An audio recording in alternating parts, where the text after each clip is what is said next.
Hello, ladies and gentlemen. Welcome to the Drunken Tarrasque, where we're under construction, just like every Chicago winter. Today I have with me is Rachel, again. Hi everyone! Hopefully everything will be closer to stunning HD this time around, because we're still working on audio. It's a pain in the butt. Yes, and today I want to talk to you about the theme of gatekeeping. And I'm not just talking about your guards in your cities. This one's more about the community one. And again, there's a couple things, and Rachel will go into detail because she was the one who brought this attention to me. Well, okay. This actually started out when I was looking at Twitter. And Mike Mearls, who works for Wizards of the Coast, I think you were saying that he's more on the number crunching aspect of creation. Yeah, he's also he's done lore building. He's done it all, but he pretty much worked on the mechanical side. He was the brainchild behind 4th edition and 5th edition. Yeah. Well, I did see him say something that was a little bit troubling. Mainly because, he's somebody who works for Wizards of the Coast and, he's working on Dungeons and Dragons and he's part of the team. And he was talking about gatekeeping, and I think he was trying to be what I think he thinks is a female ally, but in doing so, I think he missed the mark in a lot of ways. And he basically posted some tweets, and let me see if I can read this out because I don't want to misquote the man. Mm-hmm. But he said, "Funny how many of the same fans who insist on gatekeeping via rules complexity and lore density also have a problem with women in tabletop gaming. Hey guys, you're all fired from D&D. Find another game." The funny thing about that statement is it's almost suggesting that men are gatekeeping through things like lore density and rule complexity, and that those things are a barrier for women into gaming. And I don't think that that's so much a barrier for women. And this is just my personal opinion, but I think one of the things is lore is one of those things that I think gets women into gaming, or at least I think the type that stick around. There are some that float in and out of gaming. I think, some will have a boyfriend or something and they'll get dragged to a table and they'll find themselves overwhelmed with dice and everything like that. But I think the ones who stick around, a lot of them do enter into this or really get hooked through things like lore. I'm not somebody who thinks that men and women are the same. I think they're different.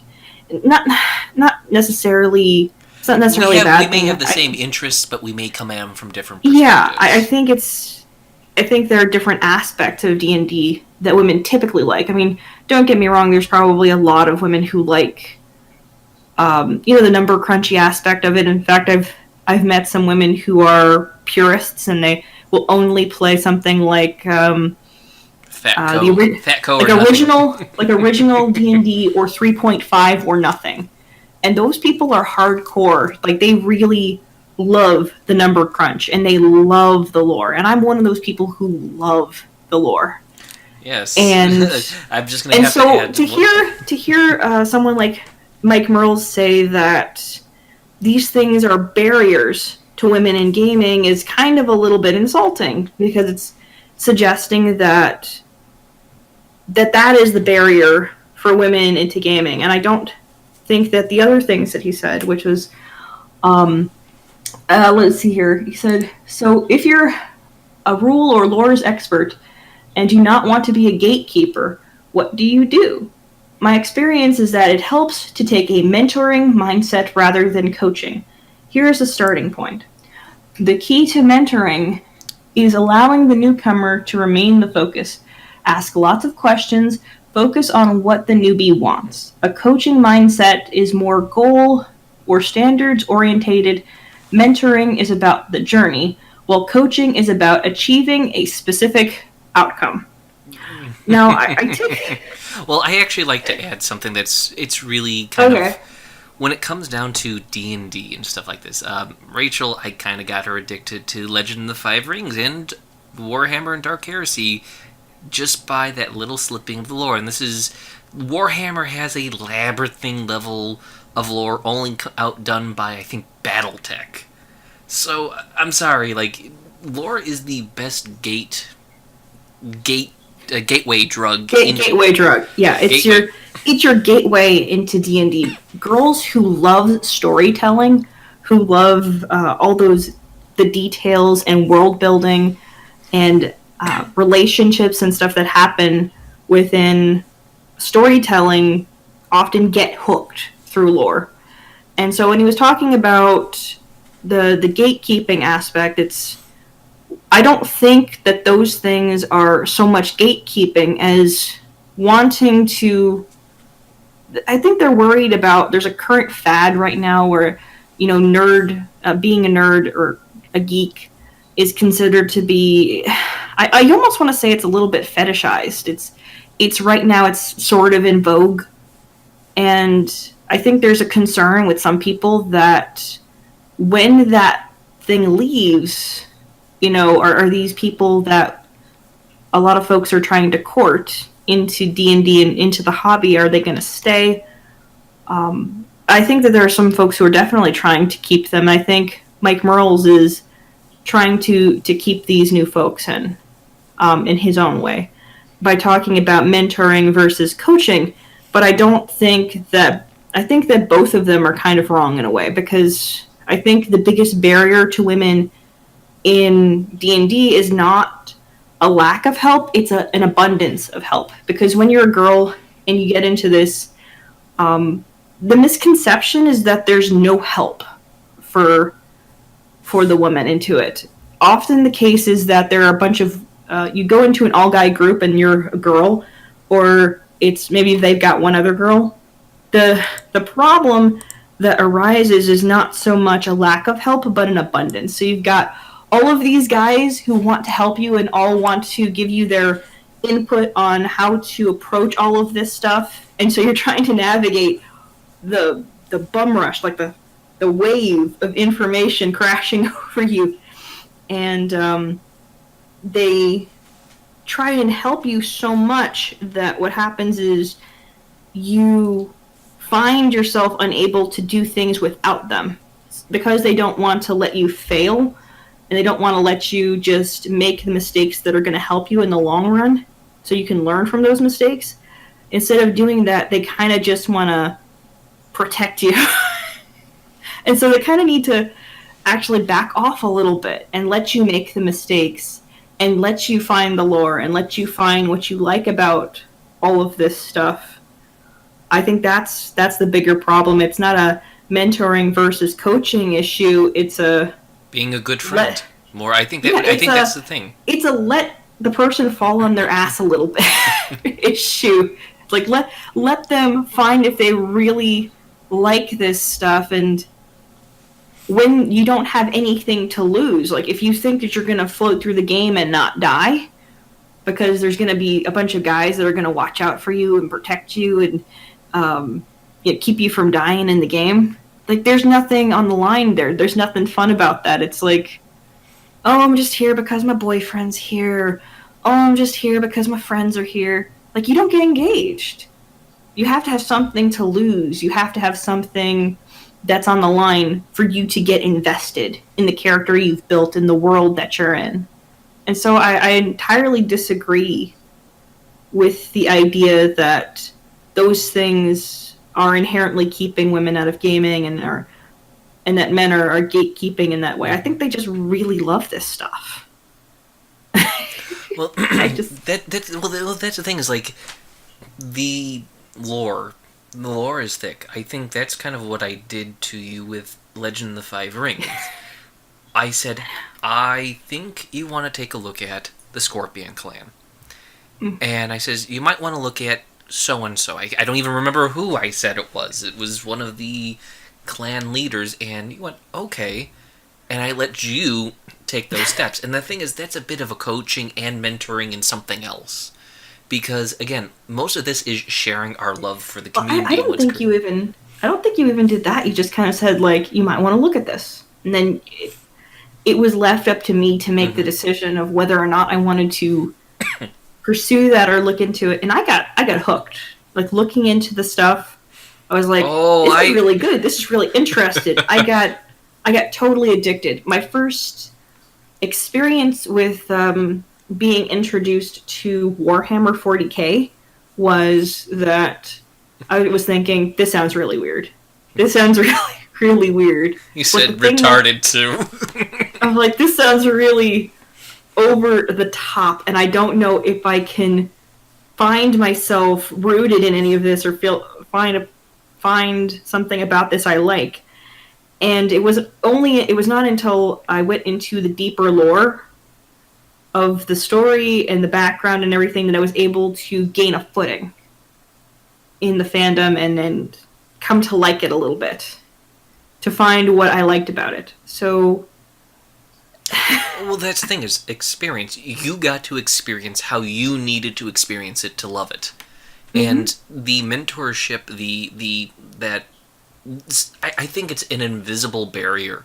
I think it's a self-imposed barrier, because you yourself, you even told me, Mike, I don't care about how hard it is to learn the rules for Death Watch or Dark Heresy or Legend of the Five Rings. You're like, I want to do this because you see the possibilities. And you also even said, you also noticed, it's like, this game's complex. And you were like, I think this will allow me to do what and I think it's the most important, just one word, what I can do. Because you even looked at one of the simplest classes, and you admit you're not a cruncher, but you already started planning out your character 10 levels later equivalent. Yeah, I started thinking about the person's backstory, I started thinking about all of the stuff. And I completely fall in love with these things, and it's how I connect to all of this. And so the politest way to say is I think Mike Mearls is wrong about this. And I did go as far as to read the link that he linked to, and I think I think some of what they're talking about might work for a company, because it's linking to something attached to a company that consults, I think, on mentoring skills and coaching and performance. It's very mechanical handling of a problem. It's a very mechanical way of it, but it's also making the suggestion that you need to just Mearls was suggesting that you need to let the newbie have like full run of the house, and I say, well, where's the cutoff point exactly? I mean, when do you let the person just stand on their own and say, well, good enough, and it's time to make decisions on your own. It's time to handle these things by yourself. If you give somebody the full run of the house and you make it entirely about them, it's not entirely fair to everybody else at the table. Like, this is not a me kind of game. It's not a narcissistic sort of game. It's about the things that you and your friends get to do together. You get to. And how you navigate all of those things together. It's not about one person. And I can understand where he's coming from. I think he wants to bring a whole bunch of people into the hobby, and worries, I think, perhaps about barriers in their way, but I don't think that dumbing things down, like removing lore, or removing entirely the number crunch or the rules, or I don't think that is the right way to go, because I think it's insulting to women to do that, because you're saying that they're not capable of keeping up with something like that. It's you're treating them like little kids who can't handle it. I understand the intention, but the intention is here, and where you're going is way over here. It's not helping. It's not going to help them, is what I'm getting at. Well, I think it's the road to hell is paved with good intentions. There is nothing wrong to get more women in this, but you have to understand what a woman wants, and it's. I know that sounds very pickup artisty sounding, but it's no, it doesn't sound pickup artisty. It actually sounds like you have to understand what women typically, on average, like about gaming, and one of the things is lore. Another thing is that because women are not, in their everyday day life, they're not strong and bulky like some men are, and so they have a tendency to like things like classes, where they're going to be able to talk their way out of stuff and get to use their brain. Or at least that's what I love. That's just, my personal thing. They might also like to do things like focus on the aesthetics a little bit of their character, and that's okay. But that's not what's important. I mean, if you want to get them in on this stuff, you might want to bring in a game like L5R where it's going to be very talky. It's going to be very role-play. It's going to be really involved with negotiations. I think once they get into all of that, I think they'll be hooked. The ones who are going to be hooked are going to be hooked. Well, again, I think you're talking about the most important concept, knowing your audience. Mm-hmm. And Mike Mearls, again, he's trying to court a larger audience, which is a natural thing to want to do, is bring more people because you love this.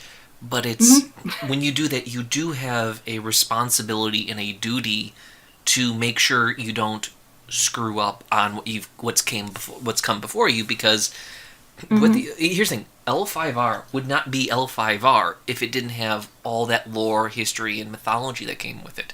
If it was like, it is Labyrinthine. I have, I think, almost all the 4th edition books with all that lore, and that's a crap ton of pages to go through. It's a lot of lore. It's a lot to go through. You really have to love it. And I do love it. It's great. And it's, there's a reason why you have so many women in certain games. You have a lot in D&D, of course, but you also find a lot of them. Yeah, you find a lot of them in White Wolf games because a lot of it is to do with a level of secrecy and having to think your way through things and navigate things through talking and everything in role play. And I think women in general tend to be more social. Not all, mind you, but a lot. And they typically like that social aspect to the game. Not all, but some. Now, like a good portion, I would say. Now, there was one thing I wanted to say also, is that the importance of what was his exact quote? It was something like complexity. What was it? Lore complexity and lore density, or rules complexity and lore density. Now, that is something I think many people need to realize, that you need a certain level of complexity to get depth, to create a very great well and pool of what you can do with. It's one of the reasons why I understand why so many people love 3.5. It has this beautiful amount of complexity that lets you create what you want and handle it in your own way. Again, like how I introduced you, take a look at the Scorpions, is that everything is designed in a way to allow that growth of more lore, just by this rules complexity, and it's almost intertwined. If you remove this complexity, it has a tendency to shake out very good lore possibilities, because the simpler it is, the depth of it starts shrinking bit by bit, because if you don't have this ability to create a bear that can manipulate people and sound like he's an actual hero and a human, and you have all these points in deception and persuasion as a living bear, that kind of takes, so it's like, you can do crazy stuff, but it adds so much of the, oh my god. But when you have a system that is broken down on its most base level, you start realizing by simplifying it, you put up more walls that hurt players and people's desire, because if you don't have anything complex to run through, that game will be over and thrown to the side in such a short time. You won't be interested in the long term for it. And I find that there's a lot of folks who talk about gatekeeping, but it's never been my experience that there are men keeping women out of D&D. And experiences may vary, but there's my phone. Uh, experiences may vary, but from what I've seen and what other folks have seen, some that I've met, it's that it's not that men are turning women away. In fact, I've seen more men bend over backwards to get you into the game, to like involve you, you know? Oh yeah. To involve you in the game and the gameplay, and they wanna teach you everything. It's like you say you wanna join a whole bunch of guys, or their schedule just fucking opens up. But that's just been my experience, and I'm not a particularly attractive woman. In my opinion, I don't have model good looks or anything like that. I can only imagine what that's like if like there's a super attractive girl who shows up and she says, "I want to learn how to play D&D." Like how many guys would just drop everything to teach you how to do everything. So oh yeah, it's this need to understand. And here's the thing, like everyone I've talked to, and I've poked around with our friends and outside of us, and I see more of what Rachel's saying. It's like gatekeeping. I've had enough of them look at me like, what are you smoking? And I think, and again, like, I think that's the most important thing, is that I think also the other term is gatekeeping. I think many people are misconstruing a hopeful level of, a certain level of competency in new players. Mm-hmm. Because you're not going to get that much fun out of a game if you don't have some basis level of competency. Because if you're going to have to fumble around, you're not going to be enjoying it. The person's, like, I can guarantee you, like, your first time playing D&D, you were like, oh my god, rolling the... I remember, like, when we first started 5th edition, you were very worried up at your number rolls, and like, oh my god, where do these points go? And you were, like, you said, you're not sure about this. And then once you got more competent and confident in it, you're like, okay, I'm really loving this. And it's like, I think what people are misconstruing is gatekeeping is that we understand basically intrinsically, if you're at a certain level, the better you get, the more enjoyable this gets. And that's kind of why we want to, like many people are encouraging men and women to become more competent, is because it opens up more possibilities of what you can do. If you know how to use the feats perfectly to min-max, so you can be this heroic guy who can charge in, or this person who can manipulate behind the scenes with their all these perks or these stats, or knowing how the simple basic dash, retreat, disengage works for certain characters, you can start manipulating and controlling whole swatches of people, not just verbally, but it's like this allows you to do so much more. But when you don't, if you just are struggling with the basic concepts, you are then locked in to do the most basic and minimal things and lose out on possibilities of great fun. Yeah, and I don't think I've met any guys who would be like, no girls allowed. Like, if there was a girl who was all like, wanted to join the group and was all like, no, this is all, I was like, all guys. Like, is there really a guy who would like say like, I'm gonna turn away like this nerd girl from our group? It's like, no, they're gonna be like, this is a sausage fest. We need to get more girls in here. This is just getting weird. Yeah, well, but that's just my experience, and I know that there have been women who've been involved in like playing D&D and stuff like that, and tabletop playing games from like the not 70s, the 80s. They've been involved since then. So where exactly were the gatekeepers then? I mean, is it only happening now? I mean, if things are getting better and we're getting more gatekeeping now, I mean, is it really going to... I mean, where exactly did we go wrong? It's just... Yeah, that's the other thing that has bothered me, is that term gatekeeping. Like, I understand, like, I think it's just... I understand where the person's coming from. Like, they're seeing people putting up, can you do this, can you do that, and misconstruing... I think someone trying to ask, you're just, how competent are you? Because if you know a lot of rules, then you know, okay, I don't have to worry about explaining basic turn order, or I have to help you or double check you with leveling up, because a job of a DM is to look over the player's characters after it's done. It's one of the things I always glance on and doing. Like, oh, Rachel, you didn't level up your character. Remember to do that. Rachel's laughing because she's because I haven't added my spells. That's why. But it's little things like that. It's like, it's nothing more than me wanting to make sure she can engage and have an enjoyable game. And here's the funny thing with the gatekeeping. Like, my mother was into D&D. Please explain what kept her out of it. It's like no, it didn't. Yeah, Mike actually ran a little bit of a game with his mom and his sister, and I think his dad, and they all really got into it. I mean, I think you simplified some things down because they didn't know anything about it, but you. Yeah, I asked them basically. I technically pre-built their characters, but it was basically, what do you want to play? What do you see yourself doing? And I sold each class, and all I did is I created it for them, explained them their important roles, and then let them do what they wanted. My mother had played the original D&D, but so many decades later, she's not going to remember it. So it's like she's like, oh, new edition, okay, just take over, don't have a problem. And she just rolled right into it. My sister rolled right into it. She loved her little assassin sneaking in. And she did both levels of, I'm stabbing you repeatedly, gutting this evil goblin, and got through and then started getting goblins to fight each other, pretending to be a very beautiful female goblin and stole plans.